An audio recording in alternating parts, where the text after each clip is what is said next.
Assalamualaikum warahmatullahi wabarakatuh. Alhamdulillahilladzi arsala rasulahu bil huda wa dinil haq liyuzhirahu 'ala dini kullih walau karihal kafirun. Asyhadu an la ilaha illallah wa asyhadu anna Muhammadan abduhu wa rasuluh. Allahumma salli wa sallim ala Muhammad wa ala alihi wa ashabihi ajma'in. Amma ba'du. Qala Allah Ta'ala fi kitabihil karim. A'udzu billahi minasy syaithanir rajim. La yastawil qa'iduna minal mu'minina ghairu uli darari wal mujahiduna fi sabilillah bi amwalihim wa anfusihim. Faddalallahu al mujahidina bi amwalihim wa anfusihim 'alal qa'idina darajah. Wa kullan wa'adallahu al-husna wa baddalallahu al-mujahidin 'alal qa'idin ajran 'azima. Pendengar yang berbahagia, dalam kesempatan ini mari kita pertama kita panjatkan puji syukur kehadirat Allah Subhanahu wa taala yang telah memberikan limpahan rahmat dan hidayah iman kepada kita semua, sehingga di tengah aktivitas dan kesibukan ini kita masih sempat dan dapat melaksanakan acara atau menyimak acara seperti ini. Itu semua merupakan nikmat dan anugerah dari Allah yang harus kita syukuri. Pendengar yang berbahagia, ketahuilah oleh kita bersama bahwa salah satu penyakit mental manusia yang dapat menjerumuskan dirinya ke dalam lembah kehinaan, penderitaan dan kegagalan dalam hidup adalah rasa dan sifat malas. Malas adalah enggan, tidak mau untuk melaksanakan suatu aktivitas tanpa suatu uzur atau alasan yang jelas. Sifat malas inilah yang akan mengubur atau memendam semua potensi manusia yang telah Allah berikan. Sifat malas inilah yang akan membawa manusia ke dalam sebuah kegagalan hidup, baik di dunia maupun di akhirat. Allah berfirman yang saya bacakan pada mukaddimah tadi, artinya tidaklah sama antara mukmin yang duduk atau yang tidak ikut berperang atau berusaha, yang tidak mempunyai uzur dengan orang-orang yang berjihad atau bekerja di jalan Allah dengan harta mereka dan jiwanya. Allah melebihi orang-orang yang berjihad dengan harta dan jiwanya atas satu derajat. Kepada masing-masing mereka Allah menjanjikan pahala yang baik, dan Allah melebihkan orang-orang yang berjihad dengan pahala yang besar. Pendengar yang berbahagia,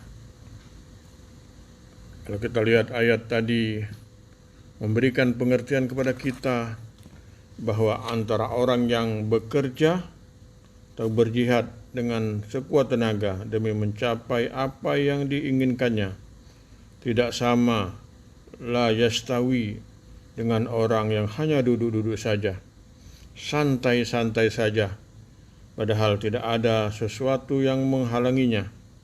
Dan tentunya Allah akan memberikan karunia yang lebih banyak kepada orang-orang yang bekerja dengan keras dan sesungguhnya dan sungguh-sungguh, baik itu harta, benda, kehormatan dan kemuliaan di dunia serta surga di akhirat. Pendengar yang berbahagia, hal yang terpenting yang harus kita sadari dan pahami adalah bahwa kesuksesan yang diimpikan oleh semua orang, bahwa keberhasilan yang didambakan oleh setiap manusia tidak akan datang dengan sendirinya. Dia tidak akan datang karena melihat keturunan. Dia tidak akan datang karena nasib atau takdir. Namun dia akan datang dan menghampiri siapa saja yang bekerja keras, bekerja dengan benar, bekerja dengan tekun, dan tidak takut dengan hantaman kehidupan yang menghampirinya. Seberapa tangguh dirinya dalam menghadapi tantangan dan godaan kehidupan, akan semakin dekat pula dirinya dengan kesuksesan. Demikian juga sebaliknya, kegagalan yang datang kepada seseorang, atau kebangkrutan dan kehancuran yang datang kepada seseorang adalah bukan sebuah takdir atau kehendak Tuhannya, karena sesungguhnya Tuhan tidak pernah mempunyai takdir gagal atau bangkrut kepada makhluknya. Akan tetapi semua itu akan datang kepada siapa saja yang kurang berhati-hati, kurang teliti dan tidak mau bekerja keras. Atau dengan kata lain, semua keberhasilan dan kegagalan adalah sebuah sebab dan akibat dari perbuatan manusia. Allah sangat menganjurkan kepada umatnya untuk senantiasa menggunakan waktunya dengan baik. Dia telah menjadikan siang agar manusia dapat bekerja mencari karunia dari Allah SWT. Dia pun menjadikan malam agar manusia dapat beristirahat dengan baik untuk mempersiapkan aktivitas pada hari selanjutnya.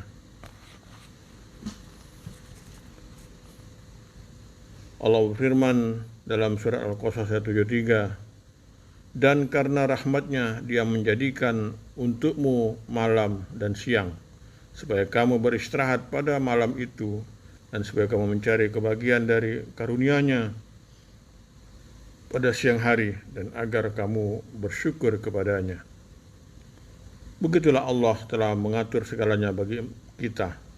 Dia dijadikannya siang dan malam semata-mata adalah sebagai wujud dari Ar-Rahman dan Ar-Rahim-Nya Allah, dan sebagai wujud rasa syukur kita kepada Allah, kita harus memanfaatkan waktu siang dan malam dengan sebaik-baiknya dan setepat-tepatnya sesuai dengan sunnatullah. Diberikannya kita tenaga yang kuat pada siang hari semata-mata agar manusia dapat bekerja dan beraktivitas mencari karunia Allah sebanyak-banyaknya. Diberikannya rasa mengantuk di malam hari semata-mata agar manusia dapat beristirahat dengan tenang, dapat beribadah dengan tekun, dapat merenung terhadap apa yang telah atau sedang dan akan dikerjakan.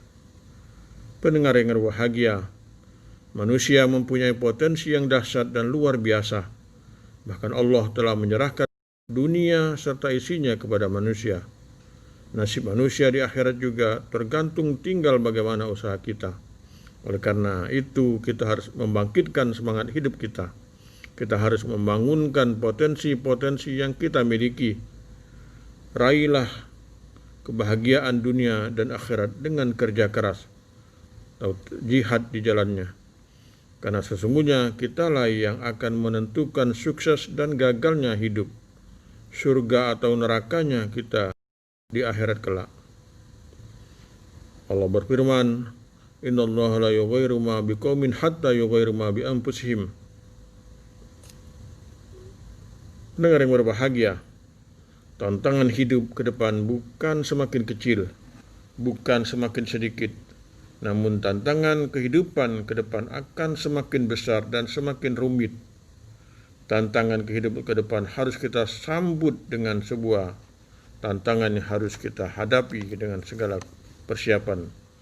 Tentu kita tidak ingin menjadi penonton akan kesuksesan orang lain atau bangsa lain. Tentu tidak ingin menjadi orang yang akan tergilas zaman dan menjadi beban orang lain.